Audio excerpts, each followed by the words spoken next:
Konosuke Takeshita has turned on the Elite, turning heel and properly aligning himself with Don Callis and potentially the Blackpool Combat Club. I'm Tempest, and this is my immediate reaction review of Double or Nothing 2023, where the biggest news coming out of the show was, of course, the heel turn from Konosuke Takeshita, allowing the Blackpool Combat Club to get the win in the second ever Anarchy in the Arena match. Konosuke, they really left open the alignment about whether or not Konosuke Takeshita was going to be properly aligned with just Don Callis or whether he was also aligned with the Blackpool Combat Club. That bit has been left open-ended, but this came at the end of a very silly, very long match. It's up to you to decide whether Anarchy in the Arena is your thing or not. We thought it was a little over the top at times, certainly a lot of spots getting missed, but on a positive note, there was tremendous drama and a really fun moment with Hangman Page and Kenny Omega having to stand tall and make a final last stand against the entire Blackpool Combat Club, reuniting as sorts as a proper tag team, hitting the You Can't Escape, followed by a moonsault, followed by a shooting star press. Really, really good stuff there.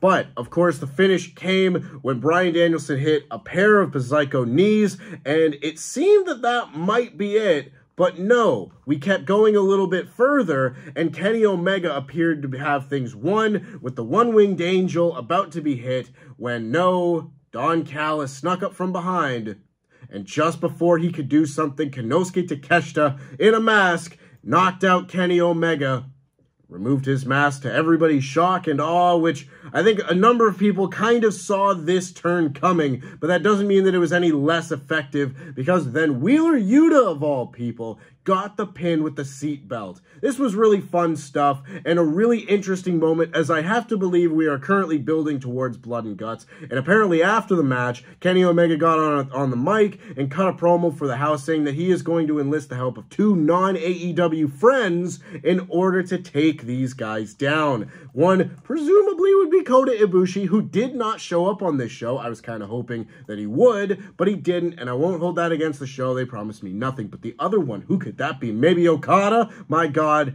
I'd lose my mind if both of those guys showed up at the same time. Maybe it's Cody. Why not?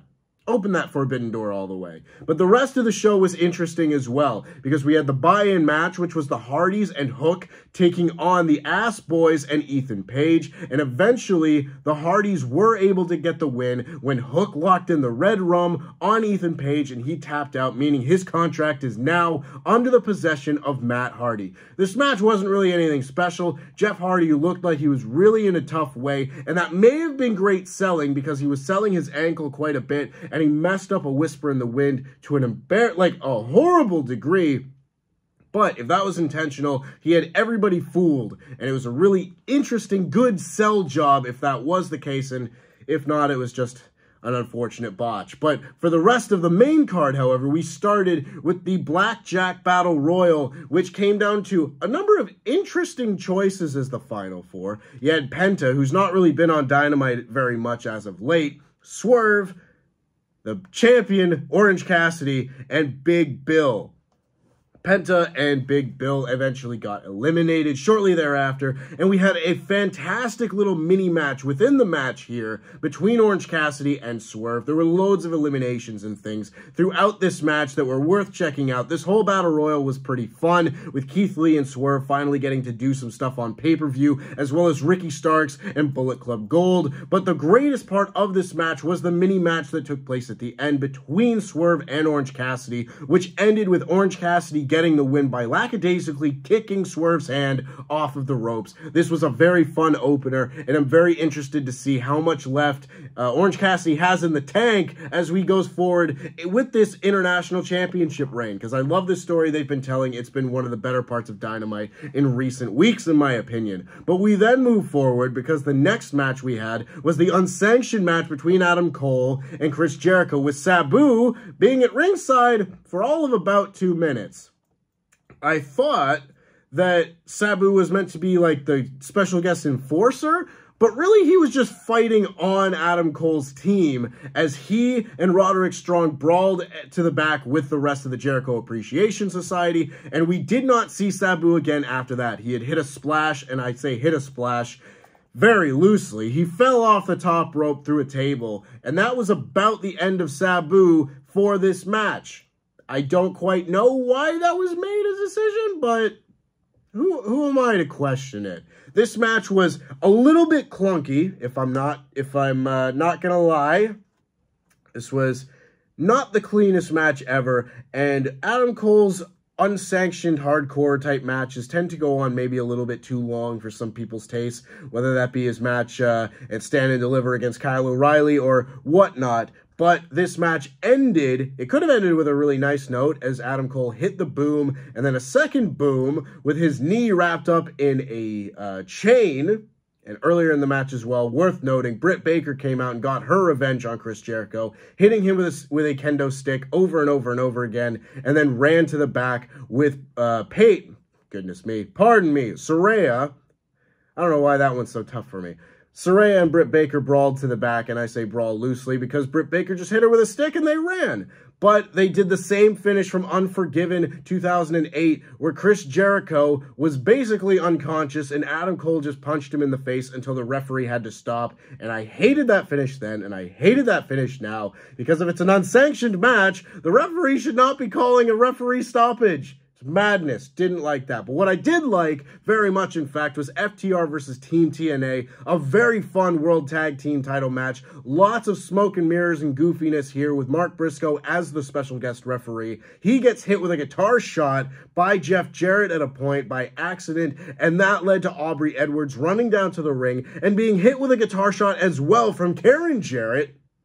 I don't know if any spot on the rest of the whole show got Adam and I to our feet quite like that one, but this was a very fun, very entertaining match. Eventually, Mark Briscoe was able to recover and slap Jeff Jarrett, causing him to turn around into a big rig and get the win. This was not one of the matches I was anticipating most enjoying on this show, but it absolutely ended up being that way. Next, we had the ladder match between Wardlow and Christian Cage.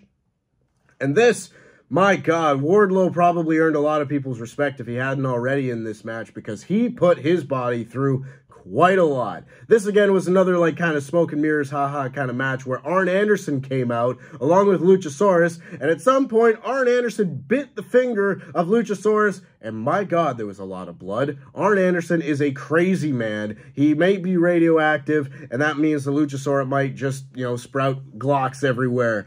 I don't know what I'm talking about at this point, but some of the highlights of this match were Wardlow hitting an enormous Swanton bomb off of a massive ladder to take Luchasaurus out of the match, and my God, it looked like Wardlow absolutely crushed his tailbone on that dive. Didn't look like fun, but he was able to powerbomb Christian, pulling him off of a ladder, powerbombing him, and climbing back up to retain the TNT title. Maybe not what I would have booked, but definitely a match that would go a long way towards helping Wardlow's TNT title reign this time feel a little bit more solidified. We then had Toni Storm beating Jamie Hayter for the AEW Women's World Championship, and this wasn't exactly too much of a match. This was more of an angle, but it was a match because this ended up going about 3 minutes. Jamie Hayter reportedly is injured, wasn't able to work a full match, so this was just a lot of nonsense. And this was one of the low points on the show, unfortunately, because you had all of the Outcasts coming out, and they beat up Jamie Hayter during her entrance, took her down to the ring, took off the turnbuckle. The referee didn't care about this at all, it seemed. But Jamie Hayter and Britt Baker had to fight everybody off the whole time. She was getting spray paint painted in her eyes, the whole deal. And eventually, she got pushed into the exposed buckle and then hit with the pile driver, the Storm Zero, for the win. Wasn't the best one, but this is how they're going to work their way out of getting the title off of her, and I would have to imagine she's going to win the title back in London at Wembley Stadium at All In if she is healthy enough to do so. I at least would very much like to see that happen. Then we had the House of Black defending the Trios titles in an open house rules match against the Acclaimed and Daddy Ass. This was another very fun match. You got to see and Max Caster had a fantastic rap here, by the way. Make sure to check that one out. But in this match, you really got to see some of the comedy things being mixed with a really solid matchup between guys like Anthony Bowens and Malachi Black. Anthony Bowens is so good. I've been a big fan of his for a very long time, and he really got to show this excellent level of wrestling that he has against a lot of really good opponents with very different styles. And this match absolutely rocked, and it makes me laugh so much that Billy Gunn came in, he tagged in one time, he threw a couple of punches, he hit a big Fameasser on Brody King, he hit a Fameasser on Buddy Matthews, and then he got hit with a black mass, and that was the end. Pardon me. One take, after all. This was a very fun match, and another great addition to the House of Black's title reign. I don't know if we'll see the trios titles around the waist of the Acclaimed and Daddy Ass at any point in the near future, but I wouldn't be opposed to it because this was a lot of fun. We then had Jade Cargill taking on Taya Valkyrie in a Who Can Hit the Glam Slam Better match, and this was actually very fun. I really enjoyed this match, and there were really good entrances, by the way, for Jade Cargill in this match. This match, however, it ended up with the question, who could hit that move better? And the answer was indeed Jade, because Taya Valkyrie hit Road to Valhalla, and Jade Cargill kicked out, and then immediately hit Jaded and got the win. So, I guess Jade is just better at hitting that move than Taya Valkyrie. That is the only explanation. But then, having reached 60-0, Mark Sterling came on the mic and said that Jade Cargill is out of opponents and would face anybody right now. And who should make the return but Chris Statlander, probably who was originally supposed to take the title off of Jade in the first place, sometime last year maybe, but now she came down to the ring and maybe in a baffling booking decision, cashed in her Chris Statlander returns contract in the bank and beat Jade Cargill. Jade Cargill takes her first ever loss here at Double or Nothing and loses the TBS Championship to Chris Statlander. I love to see Chris Statlander with a belt. She's absolutely deserved it. It has been too long, but my goodness, this was an interesting way to hand Jade her first loss. We then had, boy, the last match that I have to talk about, but man, was it ever the best thing on this show. The Four Pillars Fatal 4-Way match with MJF retaining the AEW World Championship. I don't think there could have been another move in this match done, like, with the level of crispness and perfection that these guys pulled every single thing off in this match. That I could go through every move that everybody did in this match and I wouldn't do it justice. Go out of your way to watch this. There were so many great character moments. Sammy Guevara announced that he and Ty Mello are having a baby, so he was a little bit more on the babyface side, but still, of course, the favorites among the crowd were Jungle Boy and Darby Allin. Jungle Boy at one point had the opportunity to use the world title and cheat, but he chose not to. A real Sami Zayn at NXT TakeOver Revolution type moment.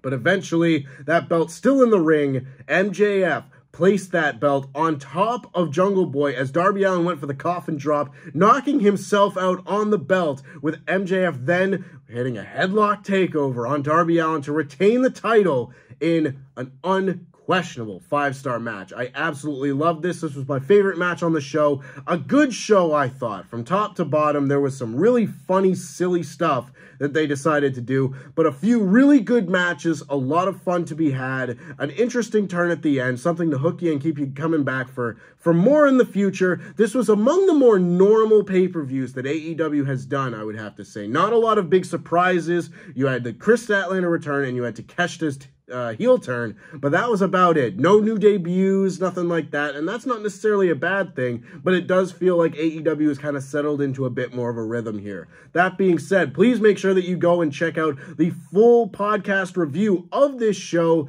later on today, Monday that is, on the WrestleTalk podcast channel. You can check out the full live reactions that Adam Blampier and I did over on that channel as well. I am Tempest, and that was AEW Double or Nothing, 7 out of 10.